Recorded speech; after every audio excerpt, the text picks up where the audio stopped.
Okay, we're recording.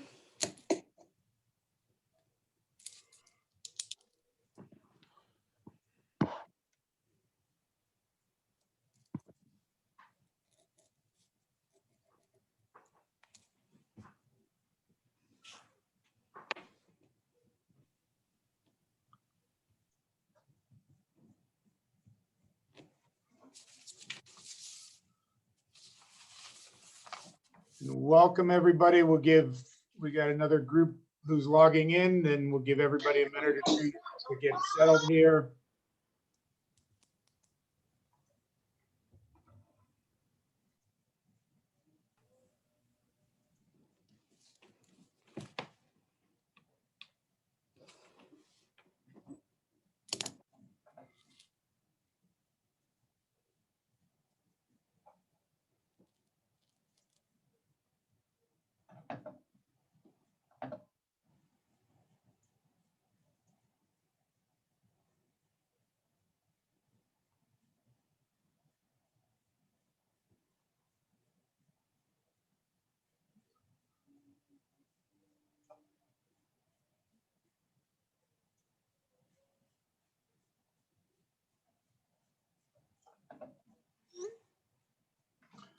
So we appreciate everybody's flexibility with the time shift to 3:30. We've got a good group with us today from the Office of Curriculum and Instruction that we appreciate all of them taking their time and sharing with us today. So we wanted to make sure we had a time set up that we could have all of them here so that we made that change for the time shift. As they're going through and talking and sharing their information, if you have questions, please put your questions in the chat feature. And then at the end of their presentation, I'll first review some of the questions that are in the chat and ask them to respond. And then we will have an open question period following that where you can unmute and ask additional questions or follow up if you want. So I'll keep monitoring and letting people in, but I do want to have us get started. So I'll turn it over to Christy and her esteemed colleagues from the State Ed Department. Thank you, Winton, and thank you everybody for joining us. This is the third session of our first ever virtual middle level liaison conference. And today I've brought with me a team of experts that I have the pleasure of working with at the New York State Education Department. So I am the co-director for the Essential Elements Schools to Watch program, but I am also the Social Studies Associate in the Office of Curriculum and Instruction. And with me today, I have Melissa Montague, Connie Nephew, Andrea Farrow, and Lisa Pingelski, who also work with me in the Office of Curriculum. And we have a special guest appearance from the CTE office for you today. We have Michael Lamastra and Kelly Grab with us. So it's my great pleasure to share this PowerPoint that we all work to put together for you today. Before we get started, just a quick reminder, our next session is this Saturday morning from 9 to 11 a.m. and that will be our Ed Camp with breakout rooms.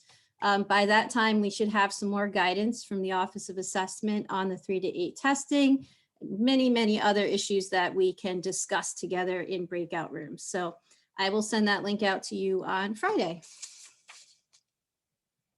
And now I'll turn it over to Melissa Montague, who is our graduation requirements expert and has done a lot of the work on the exemptions she's going to walk you through today. I also tried to tell you about the Good afternoon.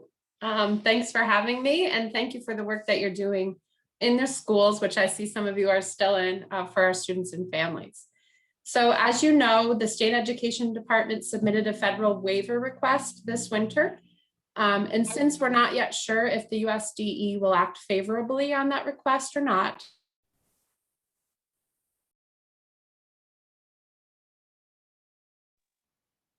sorry, I just noticed I was muted. So since we don't know if the USDE will approve our federal waiver request, we must move forward in planning to administer those assessments that are required per ESSA. So for grades 3 through 8, if the federal waiver request is denied, we will be administering session 1 only of both the ELA and the math 3 through 8 exams. And then also the grades 4 and 8 science written test only. So there will not be a performance test for those science assessments.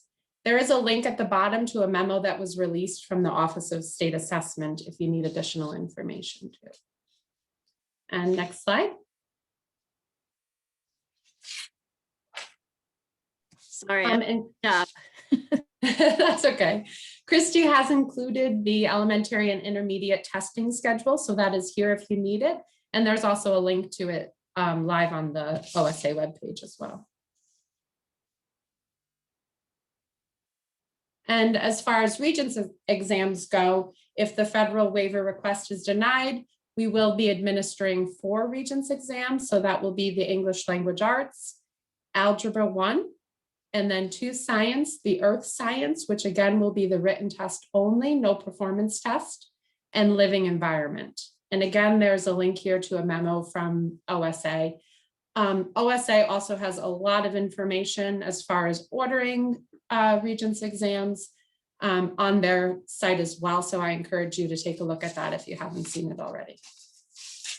And Christy again has included the exam schedule for the Regents exams. Something that's been coming up a lot lately is the inclusion of the world language checkpoint A and checkpoint B exams on the schedule. It's a suggested time. This does not mean that these assessments are required by the department. It would be locally determined whether or not you choose to cancel the exams or administer the exams for your students. So as you know, on Monday, the Board of Regents approved amendments to the New York State diploma requirements in light of the ongoing pandemic. We do anticipate, I feel like I have been telling tall tales lately because I honestly thought this was going to be released on the 15th, and here we are. It's almost the end of the day on the 17th. It's still not out, but we do anticipate any moment now an FAQ will be released.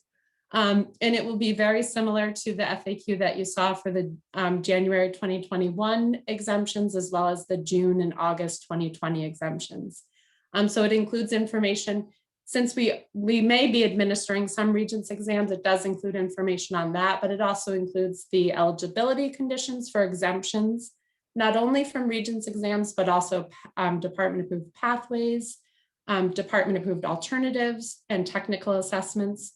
It will include information about coursework completed prior to grade 9, as well as information for our students with disabilities and our multilingual learners, information about how students can still earn advanced designation and endorsements, even with exemptions, and then information about recording student scores. So that is, I've been promised end of day today, so we'll keep checking. But once it is released, I'm sure Christy can share that link with you as well. So we've highlighted some of the frequently asked questions that you will see once that's published that we thought really pertain to you as middle level administrators. So in the exemption eligibility conditions, regardless of whether or not a student sits for a Regents exam, as long as they meet one of these conditions, they are eligible for exemption from that associated diploma requirement. So if I'm in a grade 8 accelerated living environment course, even if I sit for the June 2021 Regents exam, I'm still eligible for the associated exemption from diploma requirement. That means that once I've been granted that exemption, as long as I pass the course, if I'm granted that exemption, I've now met the requirement of passing 1 science assessment to earn a local or Regents diploma. So those exemptions remain with kids through their entire high school education. So through graduation or until the time they exit high school. We're not going to take them away from kids or require them to pass a different test in lieu of the one that they were exempted from. So we've highlighted the condition. Oh, sorry, it goes along with this, so it's okay. We've highlighted the condition that would apply to middle level students. If students are in grade 7 or 8 and currently enrolled in a course of study that culminates in a Regents exam, so long as they meet the learning outcomes for that course or pass the course, which is locally determined, they are eligible for the exemption. And this reiterates the same thing. This is one of the FAQs. In order for a student to be exempt, do they have to earn credit? Well, we know we have to be careful with that language for our middle level students, because in grade 7, they don't earn diploma credit. And in grade 8, traditionally, or typically, the diploma credit is dependent on them passing the Regents exam for a course that culminates in the Regents. So with the exemptions, as long as they have earned, they've passed the course or met the learning outcomes for the course, which again is locally determined, they then can be exempted from the associated diploma requirement. So that's not to say they might not sit for the exam, but they can still be exempted from the diploma requirement, whether they sit or not. Our low or world languages checkpoint A exams, as long as the student has met the learning standards assessed in a course that leads to a checkpoint A exam, and the exam is required for the student to earn credit, which we know is the case for our students who are taking LOC coursework prior to high school. Then the district can waive the exam requirement and grant the student their first unit of diploma credit in world languages or LOC. In December, the state education department did issue a memo pertaining to flexibility in meeting the lab requirement. And students are not required to complete that 1,200 minutes of satisfactory lab experiences, either for admission into a Regents exam in science or for exemption from the associated assessment requirement. We do encourage districts and schools to still provide students with the best, highest quality science education that you can to the greatest extent that is possible at this time, which, as we all know, does include those lab experiences. This is a reminder that if a student is granted an exemption, which I did say this earlier too, but it's been coming up a lot. If they're granted an exemption, they're not required to pass that specific exam or any other exam in lieu of that to meet the assessment requirements for any diploma type. So this applies to the local diploma, the Regents diploma, as well as the Regents with advanced designation. And again, those exemptions remain with students through their graduation.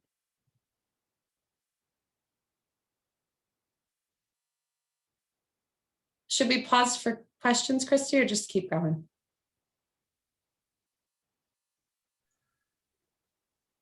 There aren't any questions in the chat, Melissa, but I do have a couple I want to ask you because I know these may be on the minds of people. Okay. Do you have a sense, or is there a sense of when the federal government is going to give a response to the waiver that was submitted? So I believe they have 120 days to respond. So we anticipate a response by the end of April. Okay. And Christy, just a question, and you may have said it, are you going to share the PowerPoint with all the participants so they have access to the links and everything? Yeah, so I'm recording this session and we will send out the video along with the PowerPoint, along with hopefully as soon as we get it, the FAQ as well. So yes, you'll get a copy of this. Can I ask a question, Christy? Yes. Christy? Yep. So if I'm understanding this right, is this going to result in, even though we're being told by the government, not the state, by the US Department of Ed, that we have to administer, like, in other words, we're not going to get the waiver, but the state will basically give these kids the opportunity to not take, so like the kids aren't going to show up for the test is what I'm going to say, right? Like, in other words, we're going to give the test, but the kids aren't going to come. Am I understanding this right? Well, Is this like, we know we were told that we have to give it, but wink, wink, you don't have to take it. We're going to give you a waiver. Am I understanding this right? Yeah.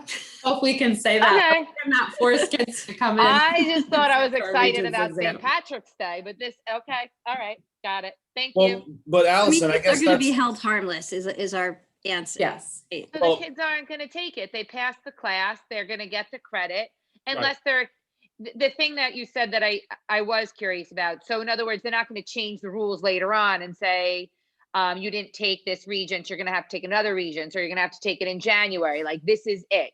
If they get it now, Right. they're done. There's no looking back. They don't have to be worried that down the road, they're gonna be told they have to do something instead of, or to do this later.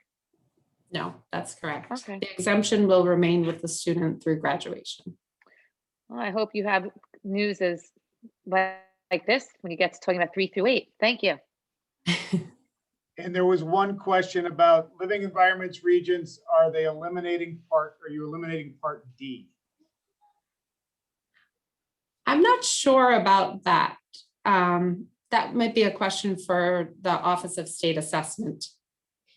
So there's no performance test for a living environment, but there are questions based on labs that should have been done through the course. And the question is if those questions will be eliminated. I'm not sure about that. And I think we'll save Mike's question that's in the chat for the end, because that deals more with those of us on the participants about what other schools are thinking about. And so we can shift over to the next part of the presentation. So we just have some updates from our office, and we have updated our web pages pertaining to the Part 100 regulations. So they're now more current. They are currently current through June 15th, 2020. And as Westlaw updates their pages, we'll update these pages as well. They do include section anchors so that you can easily navigate through each part.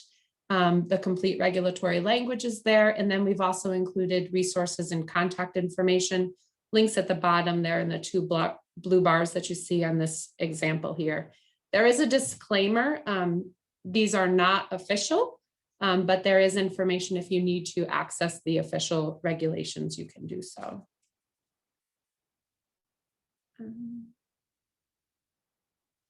We've also been working on family resources to support students and families' understanding of the New York State diploma requirements. So this toolkit includes flyers. There are 2 flyers. One is just the basic foundational understanding of what credit and assessment requirements are needed in order for students to earn a diploma. And the second is the additional options flyer. And that includes things like appeals, safety nets, options for multilingual learners, options for our students with disabilities. And then we also have the tracking tool, and this is an editable PDF where students can go in, or family members can go in and insert the diploma requirements that students have already met, so they can clearly see what requirements remain. And then finally, we have presentation materials. These are modeled after our PD toolkits, which you may have seen. They started with the Next Generation Learning Standards conferences. It includes a slide deck, as well as step-by-step turnkey guidance if administrators or educators or counselors want to lead a presentation for students and families on the diploma requirements.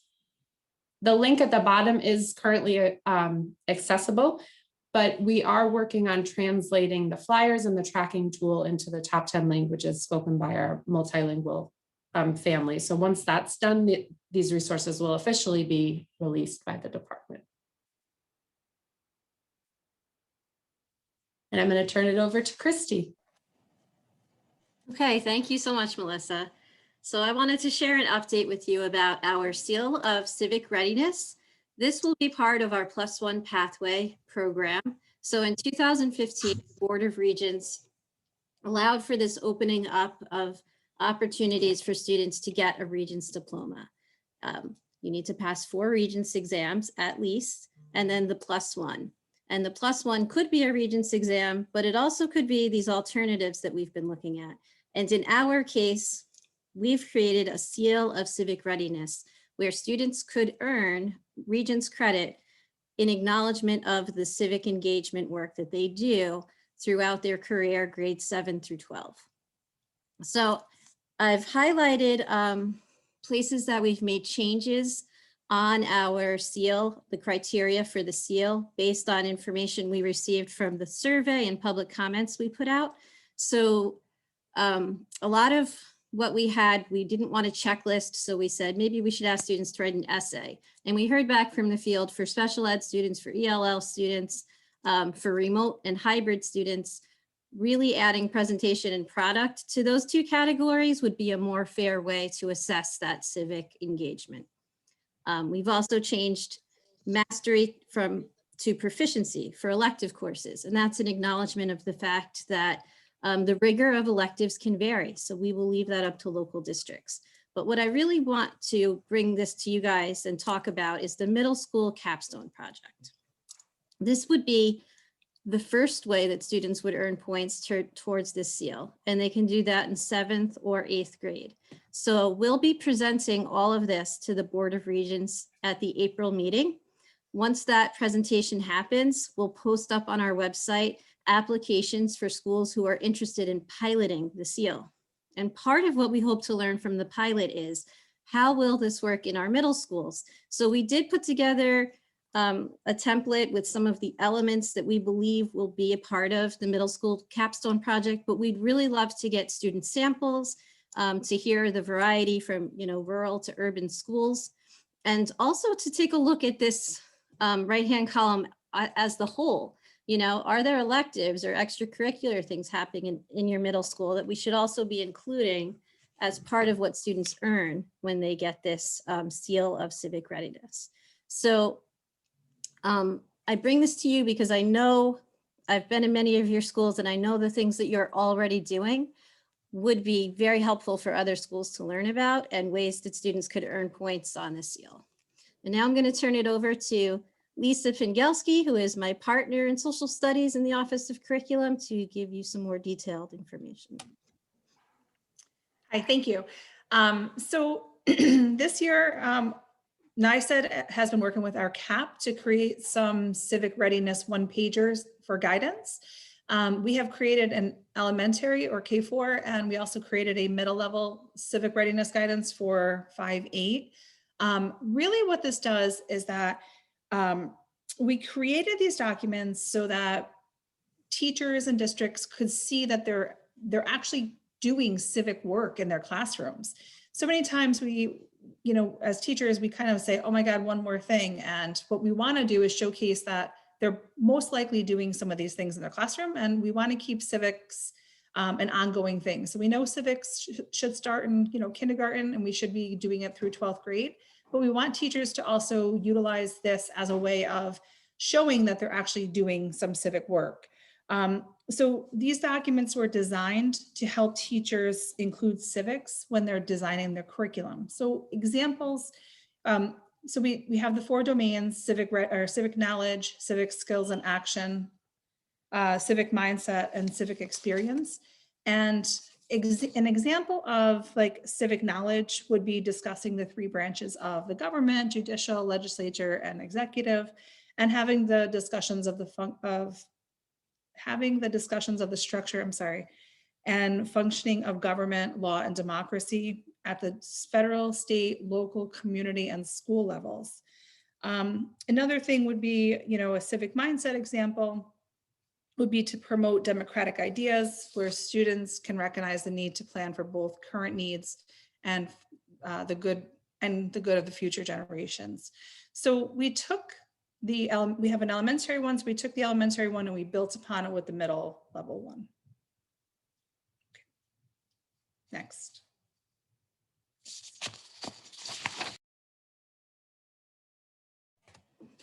This is just to bring your attention to some middle level science guidance that has recently been posted on our website. So when you get the copy of this PowerPoint, you will have all of these links available to you.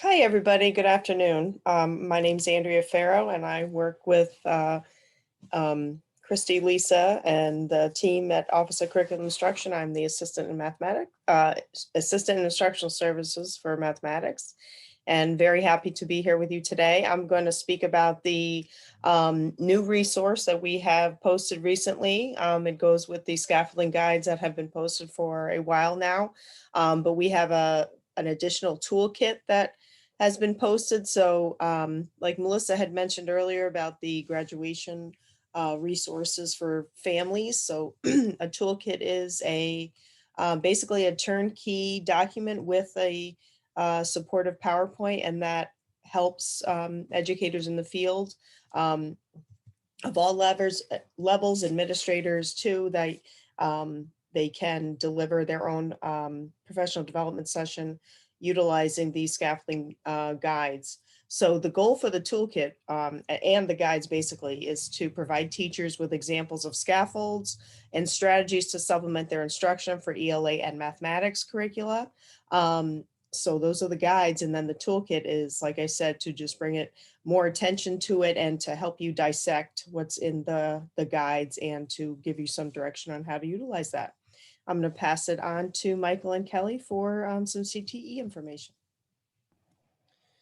Thank you, Andrea. My name is Michael Lamastra. I am an associate in career and technical education in the Office of Career and Technical Education. I'm also one of the 2 associates who works with middle level. You will be meeting my colleague Kelly Grab in just a moment.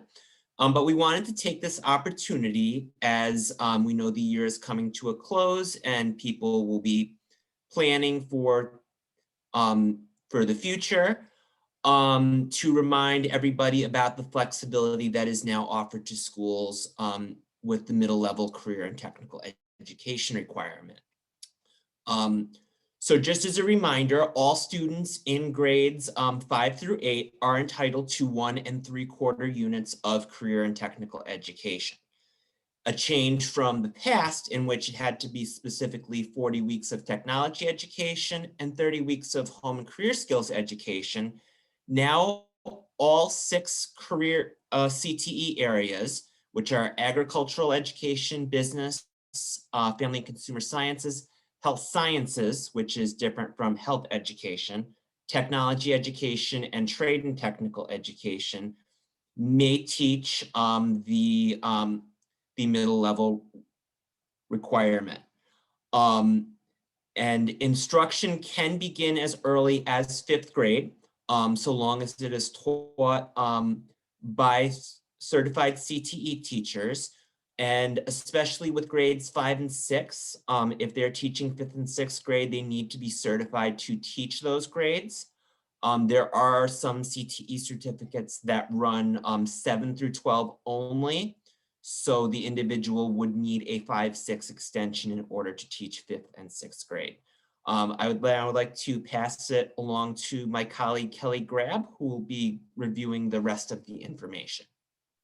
Hello, everyone. As Michael said, my name is Kelly Grab. I'm another associate in the CTE office. I aid Michael with middle level, as well as aid in overseeing the family and consumer science area, as well as the agriculture area.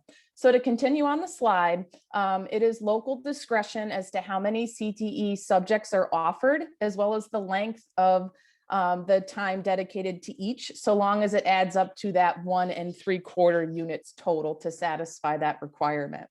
The NYSED CTE webpage does provide several resources to assist at the middle level. These include theme modules, content-specific modules, project-based learning exemplar experiences, as well as a frequently asked question document.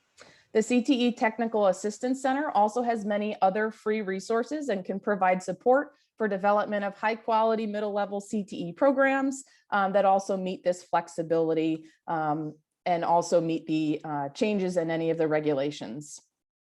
In addition, the Business Teachers Association of New York State will be offering a webinar in May on how business education looks at the middle level. We will send out information to the listserv as we get more specific details concerning this. Thank you very much, everyone.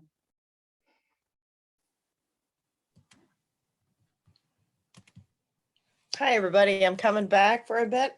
This is Andrea again. I'm going to speak on our digital learning resources website. Now, last year in 2020, we had developed a continuity of learning webpage, and now we have transitioned this into digital learning resources webpage. So this is still linked right on our COVID site and also, I believe, on our curriculum site. And if you want to check it out, there are great resources for parents, educators, and administrators, including social emotional resources. We have our digital content resources that we carried through. So those are content specific resources, are also resources for grade bands, They have no subscription fees.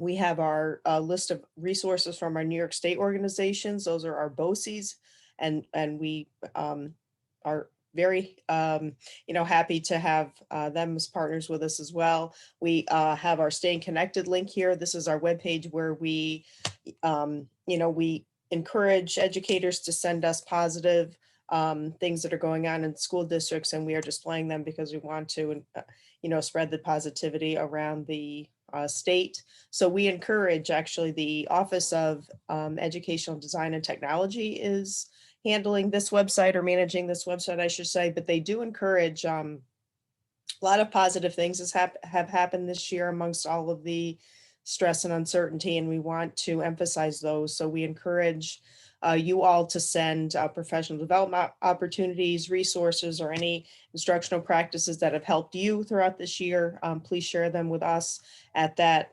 email box that goes right to the Educational Design and Technology Office.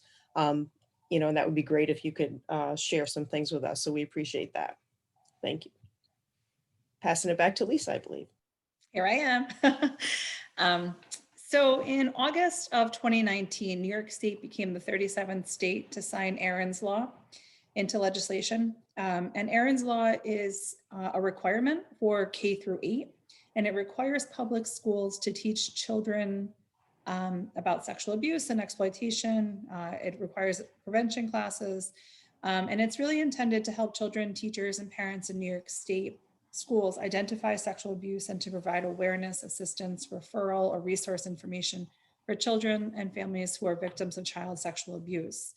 The legislation requires that these prevention classes include practical and age-appropriate instruction on how to recognize the warning signs of child sexual abuse and exploitation, with resources on how to find help. So on the NYSED webpage, you can go to the health portion of it under curriculum and instruction, and you'll find a website for Aaron's Law. And on the website, we do have an FAQ, we have grade band objectives, and we band the objectives K2, 3, 4, 5, 6, and 7, 8. So that way teachers can start in one grade and hopefully finish them up in the second, so it wasn't all condensed into 1 year. We also have a guidance memo. We also have resources for teachers and districts, as well as parents and families. And we do update our website, update the resources, on a rolling basis. So if people have any resources that they would like us to look at, we can certainly add them on. And the purpose really for the resources is that when you're developing your curriculum, as you know, is locally decided. So when you're developing your curriculum, if you are looking for something to use, if you're at a grade band and you just maybe don't know where to go, we have the resources also grade banded. So if you click on 3, 4, you can certainly find some sort of resource that could help you. That's about it. Next slide. All right, thank you. All right, hello, I'm Connie Nephew. I am also an associate in instructional services for mathematics. I work closely with Andrea, as well as with Lisa and Christy and Melissa. So, all right, thank you for having us in. And I would just like to let everyone know that in January of 2020, and this was a while ago, the Board of Regents had conditionally approved the first ever learning standards for computer science and digital fluency. And then in December of 2020, these standards were fully adopted by the Board of Regents. Now, these standards focus on 5 key concepts: the impacts of computing, computational thinking, networks and system design, cybersecurity, and digital literacy. Each of these 5 concepts contain 2 or more sub-concepts, and within those sub-concepts are a number of additional standards. All right, these standards are grouped into grade bands: K to 1, 2 to 3, 4 to 6, 7 to 8, and 9 through 12. And instruction in the standards must be implemented so as to allow students to achieve the applicable standards by the end of the band. All right. As you can see, the timeline is there actually there. Thanks. Yep. On the last page.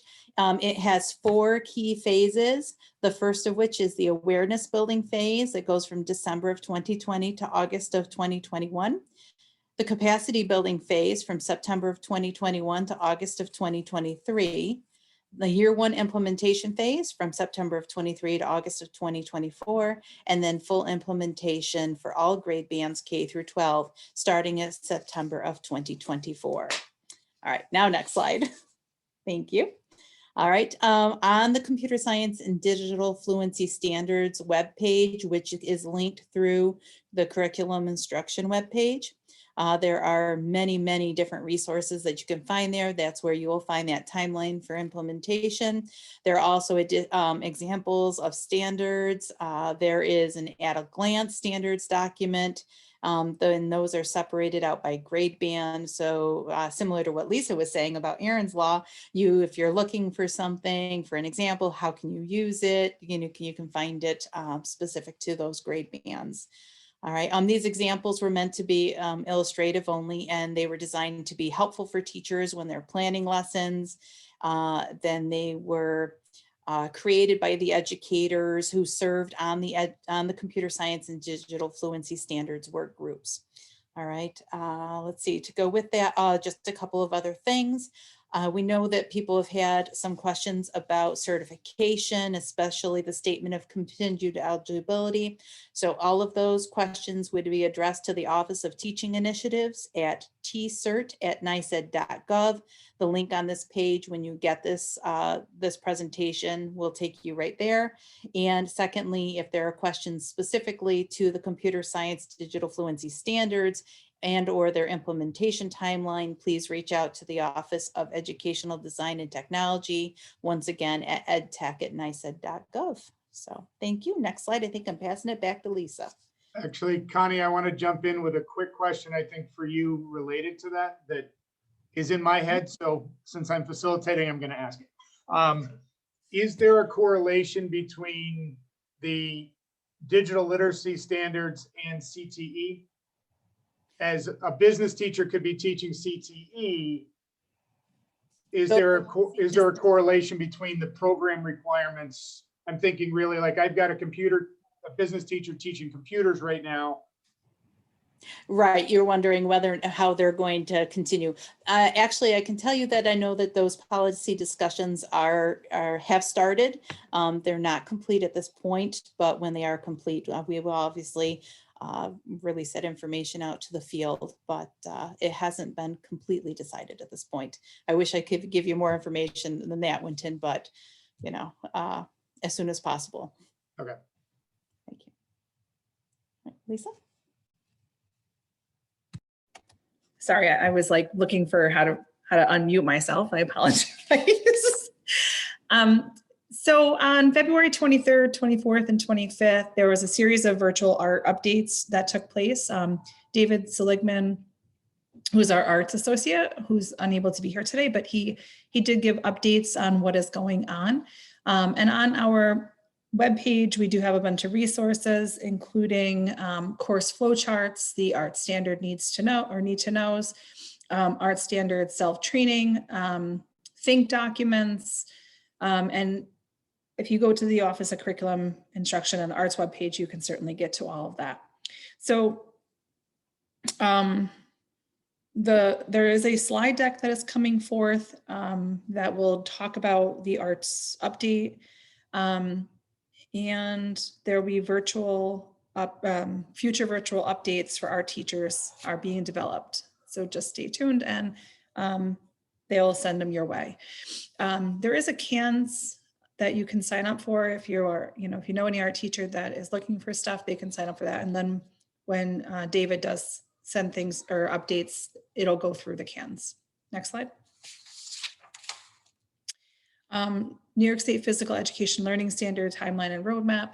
So the Physical Education Learning Standards is in phase 1, raise awareness, where we see the training on the new standards awareness of the rollout timeline, statewide collaboration with the BOCES, school districts, professional organizations, and higher education. These learning standards were approved in March of 2020, right before COVID, so yay, right? And in the fall of 2021, we'll start building capacity, and that'll be about a 2-year stint where you'll see guidance for local programs and curriculum development and additional standard resources and training. After fall of 2023 and for the foreseeable future, it'll be the first full year of the new standards implemented in the classroom. And on the slide, you can click and go to the learning standards, the implementation timeline, and the learning standard roadmap. And Daryl wishes he could have been here, but was not able to join us today. But he did ask me to tell you all, please don't forget to stand up and stretch when you're on Zoom all day, because our mind, body, and spirit is so important, just like the kids. Sorry. We do have a CRS implementation roadmap K-12 going on. There's 3 phases: raise awareness, building capacity, and implementation. So our roadmap depicting stages of implementation has been created by a strategy team. We would like to thank Crystal, Tanya, and Roseanne as members of the team. Their tireless efforts and enthusiasm for bringing the framework to schools across New York State is deeply appreciated. Roadmap contains 3 stages of implementation: raising awareness, building capacity, and implementation. It's recognized that schools across the state are in various stages of using the framework, and we want to tap into the resources some schools are currently using that align with the 4 principles as outlined in it. Resources such as PD toolkits, annotated text suggestions, and briefs are linked at the end of each phase. Many of the listed resources still need to be created. So if you have anything, you can certainly send it to NYSED or to Office of Curriculum Instruction. Thank you. And last for me, we have a Right on New York logo contest. So the contest is open to all students K-12, and the deadline has been extended to March 31st, 2021. The design can be done by hand or can be done digitally, and the winning logo will be used on the Right on New York webpage. More can be found on our website. Back to me. Okay, I'm going to talk about 2 opportunities for middle level teachers and students. The first one is it's a STEM opportunity in the summertime. This is for actually high school and middle school students from New York State's Appalachian region. So that's specific counties in New York State. So the ARC, the Appalachian Regional Commission, in collaboration with the Oak Ridge National Laboratory, is sponsoring a 2-week virtual learning institute that focuses on STEM, math, science, technology, and education. There is a link there for more information. Just to let you know briefly, there's a 1-week program for middle school students, which would be held June 26th to July 2nd. And the camps will all be virtual for this 2021 summer. And the ARC will work with students who have conflicts with the dates if they're interested in attending. So that is an opportunity for students. The next one is an opportunity for teachers. This is the PAMST award. So this cycle, the 2020-2021 application cycle has been underway since November. So we're actually finishing up this cycle. The application deadline is April 1st. This is the nation's highest honor for an educator. So if you know exemplary educators out there, please encourage them to apply for this award. This is, funded by the White House, the National Science Foundation, and on behalf of the Office of Science Policy. And these teachers are evaluated on 5 dimensions of teaching. So that would be instructional strategies, use of assessment, mastery of content, reflective lifelong learning, and leadership in and outside of the classroom. So if you would like more information, we have it on our website, just like the STEM opportunity, or you can visit pams.org and I can put those, you'll have the links in the PowerPoint. So thank you. I believe I'm passing it back to Melissa. Thanks, Andrea. So this is just a reminder or a notification that April is the month of the military child. The Military Interstate Children's Compact Commission, or the MIC3, has selected Wednesday, April 21st as the official Purple Up for Military Kids Day. And this is the first year that we are promoting this initiative as a statewide organization. So we encourage you to join the MIC3 and the State Education Department in celebrating our military children throughout the state, not only on the 21st of April, but also throughout the month. We have developed a web page which will include a letter from Commissioner Rosa, which will be posted on Monday, the 22nd. It also has some Purple Up celebration ideas and submission guidelines for sharing local celebrations of New York's military children. And I think I'm going to pass it off to Christy. Yes, thank you. So we've included a link here to our content notification system. And this is a K through 12 email that if you're interested in any of these specific topics, you sign up, you check off that you want all our arts updates or of course, social studies, probably the most important.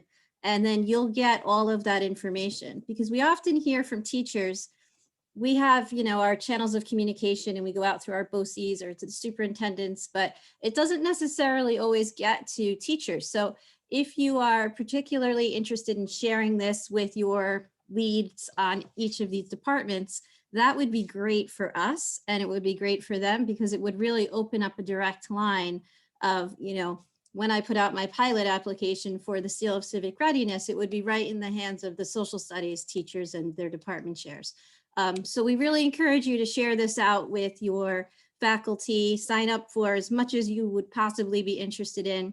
And we are, we've been very diligent about using this whenever something new happens in one of our disciplines. We put it out on what we like to call CANs, because we love acronyms, and it's a good one. It has this vowel in the middle. All right, so that concludes our presentation. Thank you so much, everybody, for joining. Winton will kick off some questions, but also you can feel free to mute yourselves, unmute yourselves. You've been muting yourselves. Thank you for that. Unmute yourself and ask a question, and we'll be happy to answer to the best of our abilities. So thank you so much. One question, I think, and I'm not sure who's going to be the best one to go for it, but the assessment and accountability kind of tied to APPR, and has that been disconnected, or can somebody touch on that a little bit? Melissa, is that one we can? I think it's going to be a question for our accountability office. As I understand it, for both last year and this year, the state tests have been decoupled from accountability, but I would definitely reach out to the accountability office for clarification on that, especially as it pertains to APPR, because I'm not sure about that.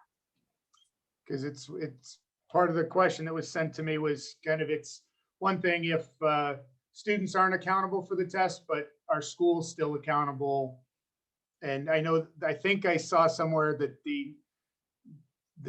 there's waiver from the 95% testing accountability and things, but all of those little pieces sometimes.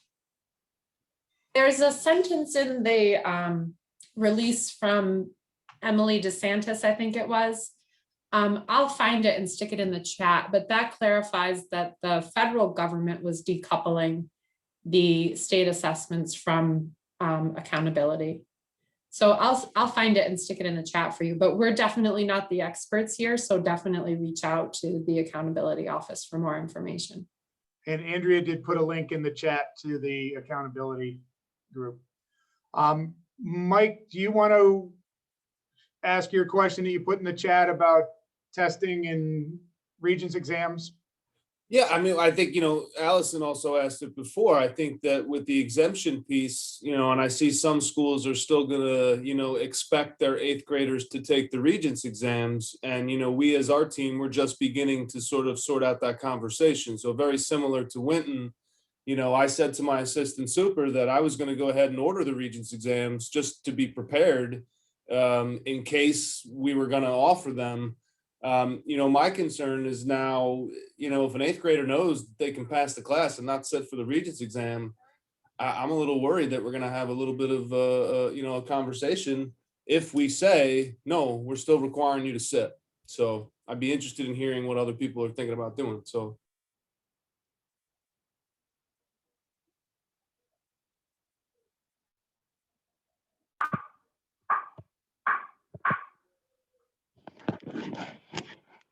Mike, I'm not sure. I feel like we're in the same exact place you are in terms of trying to think through what we would do.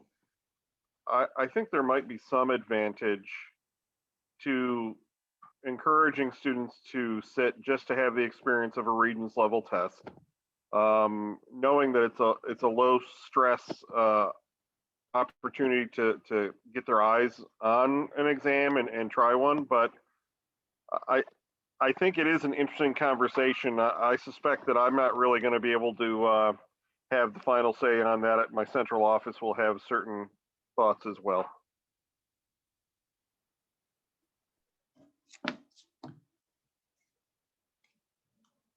And just a question too that comes to mind for me with it is, if students have the exemption for the exam, how does that play into graduating with distinction and different levels of distinction honors for graduation, whether those are locally determined or not?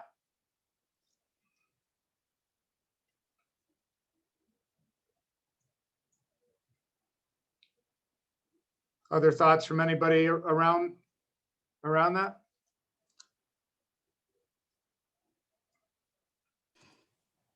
I'll share the FAQ with you. I'm not sure how much of that might be addressed in the FAQ. And then from there, whatever subsequent questions you have, I can certainly share within the department and try to get some more clarification. I just stuck some language too, which will be coming out with the FAQ, but the department is not requiring or recommending that students who are receiving remote instruction be called to report to school for the sole purpose of taking a Regents exam. So if that helps you in your decision making. The remote learner piece is an interesting aspect of it, because what if they all wanted to? I don't know where I would put them. So, and then you look at the profile of some of those students who have chosen to go remote this year. And I could see some of them wanting to take the assessment. So it'll be fascinating and I agree with you, Sean. I think this is above our pay grade. It's going to be a district level decision, I think.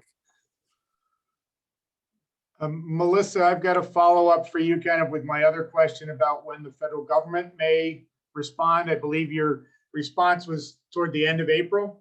So as I'm playing this out in my head, the testing window for ELA is prior to the end of April. So do we know if we're likely to hear from the federal government prior to that window for ELA? We don't know.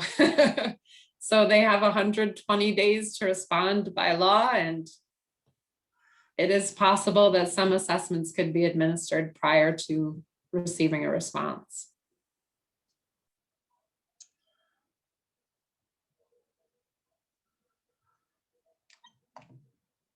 Other questions or thoughts on topics that were shared today? Anybody can unmute and feel free to ask.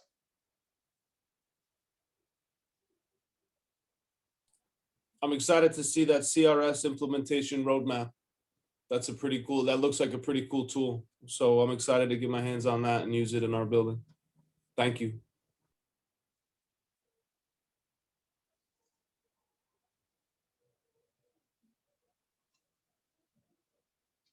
We'll practice wait time.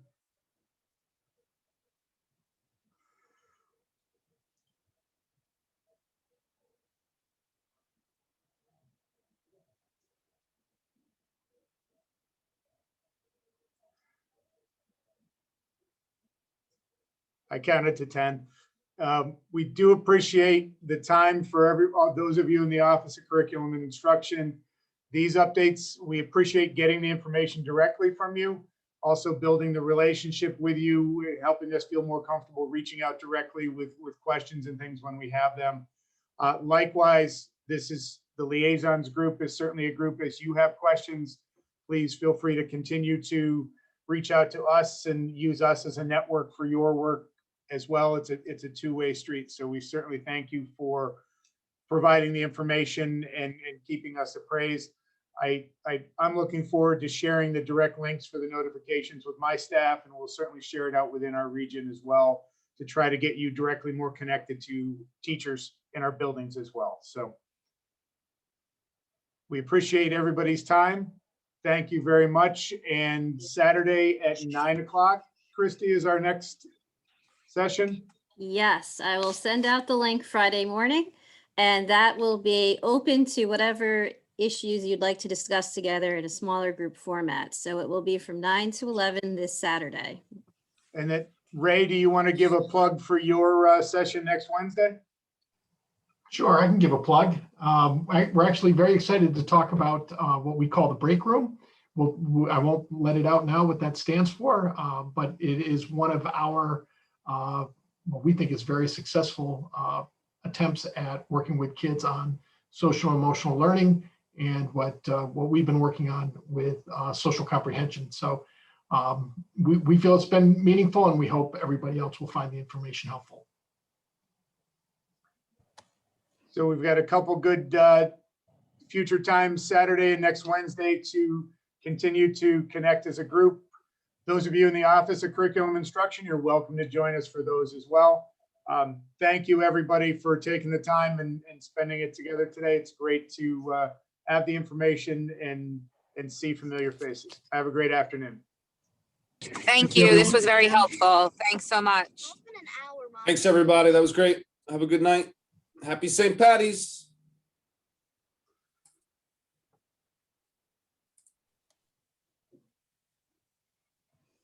Oh, I have to stop recording. Doo, doo, doo.